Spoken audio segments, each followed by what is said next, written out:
Now let's focus on the DHCP server. This is an important daemon in configuring or auto-configuring the clients on your network. With that said, we'll set up a section labeling it accordingly.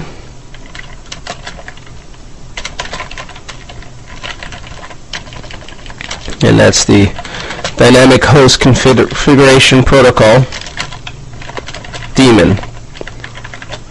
And this daemon should be very familiar to you if you've worked with PCs or Linksys routers, bridges, or any device that may provide automatic configuration for your clients. So it provides automatic configuration of clients, and the package that we'll be working with does so for IPv4 clients, auto configuration, whereas IPv6 clients can be automatically configured by the default gateway if it supports IPv6, as built into the IPv6 protocol is a means for automatically configuring the client with the appropriate prefix. So it automatically configures IPv4 clients, but what's entailed? What's provided to the clients by the server? Well, the following are provided, but are not limited to the list that we'll provide, which includes IPv4 address, subnet mask, optionally a default gateway,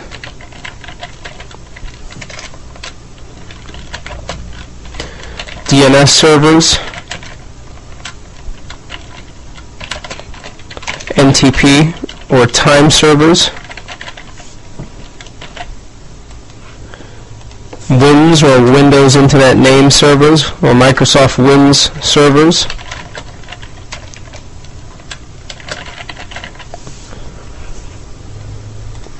and other useful information. Now what it provides, it being DHCP automatic configuration to IPv4 clients, it does so on a lease cycle. So it leases the addresses and related information based on predefined values. For example, 1 day, 1 week, 1 month, etc. So when you set up a DHCP server, not only do you specify key pieces of information, including the IPv4 addresses to lease, subnet, default gateway, and ancillary items, you also determine how long the lease is to be held by the client. The client will make sure to check in with the server on a recurring basis to attempt to renew the lease. We should also note, as a third feature, that DHCP uses the UDP protocol, which means it's fast, and it does so without having an address, so it makes use of UDP as well as the layer 2 of the OSI model. So DHCP uses UDP protocol and layer 2 information to request / assign addresses. And there is a process, a formal process, which is one of its features and can be referenced by the acronym DORA. So DHCP process follows the acronym DORA. First there's a discovery, then there's an offer. Now by discovery we mean the client broadcasts on the local subnet for a DHCP server. So if we take a look at our graphic, we can briefly summarize what happens here. And here's a topology. So let's suppose when we boot up any one of these systems, such as the VMware instance located, which currently has an address of 199 as opposed to 185, although it's not like CBT serve 3. When the system boots and attempts to get an address automatically, it broadcasts that DHCP request out on the local subnet, and it uses UDP to discover DHCP servers. We currently have one DHCP server. That's this box here, the Media 1 box that I'm hovering over. We're going to install DHCP on our local system, Red Hat Enterprise, and disable DHCP on the other system, and we'll be able to witness the DORA process. But a discovery is sent out by the client, let's say the VMware instance, or another system on our network, and a DHCP server has to return with an offer. So a DHCP server returns an offer, so it's returned by the server.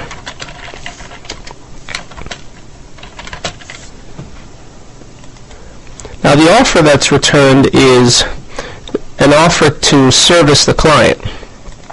If the client's happy, then a request is made. In other words, if the client agrees, which it usually does, you may have one or more DHCP servers. So the first server to return an offer to the DHCP client causes the DHCP client to make a request for an address, a formal request for an address. So, formal address request by client, which causes the server to acknowledge that the address that was included in the offer is actually being requested. So in other words, the server responds to the discovery, here's an address, would you like it? The client then requests the address, and then there's an acceptance. And this is where the acknowledgement occurs. So this DORA, four-step process, discovery, offer, request, and acceptance, happens between DHCP clients and servers. And we'll see traces of this in the varlog messages file when a client boots up and attempts to get an address from the DHCP server. Now with that said, let's move to, as usual, our tasks area. And our first task will be to install the DHCP server. No need to install the DHCP client, as it's built in with the operating system, or into the operating system. So it's already there. If you don't specify an IP address statically, the client will expect to go through the DORA DHCP process in order to auto-configure itself, or to have itself configured. Now the package that we will install, let's look through the repository here, using Control F, is the DHCP-3 package, as opposed to DH client, which is the client package, or DHCP v6 or v6 client. So the DHCP v6 package, that is, represents a DHCP server focusing on version 6 of IP, and ditto for DHCP v6 client. Again, DHCP is not required with IPv6, but is there in the event that you need it. So, we want to turn our local system into a DHCP server, and then reboot our remote system to see that it gets an address, or to ensure that it picks up an address. So locally, let's find a root shell, and this is a non-root shell, so we'll SU in. We'll RPM query all grep case insensitive DHCP, although it's all lowercase, as most packages are. And if it doesn't come back, we'll install it. Now notice, it is already installed on this local system, as well as DHCP v6 client. So let's enumerate the contents of the package using RPM query list, and we can contrast the version on the local system to the remote system 3057, on the remote system it's also 3057. So the packages are identical, no need to reinstall. So query list of DHCP returns the contents of the package, including the primary configuration file, which we'll copy into our notes. This is where the bulk of the action takes place, where we set up the subnets and the address ranges and so on and so forth. We'll just note that it would have been yum-y install DHCP. But with that said, our next task will be to configure etc DHCP conf, dhcpd.conf, and this is the primary config file. We'll have to configure it with key information such as the subnet range. So this is that file. But also, because DHCP is a service, it has an entry in init.d. It also includes a relay program in the event that you have clients on subnets where the DHCP server does not exist.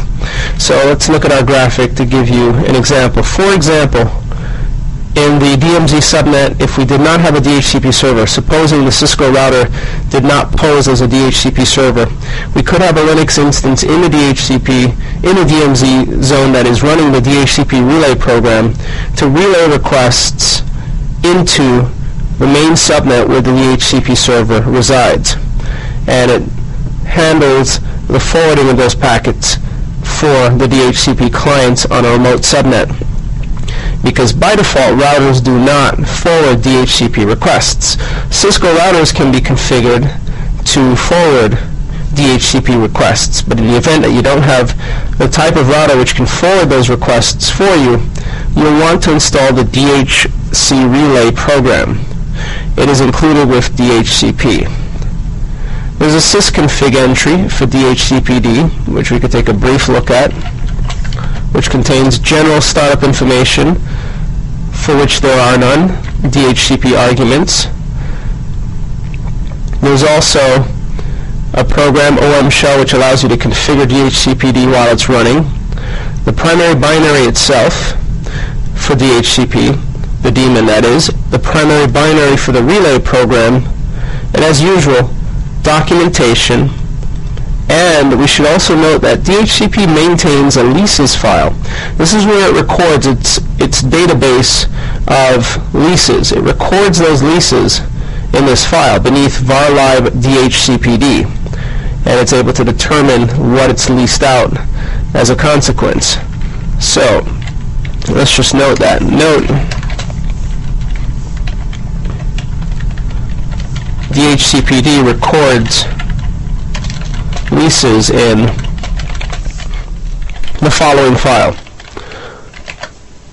and it maintains the lease information, which includes the options that were set, the IP address delegated or assigned, as well as the lease information, lease duration information associated with the assignment. Now we should also note that by default, etcdhcpd.conf contains useless information other than a pointer to a sample configuration file. So this needs to be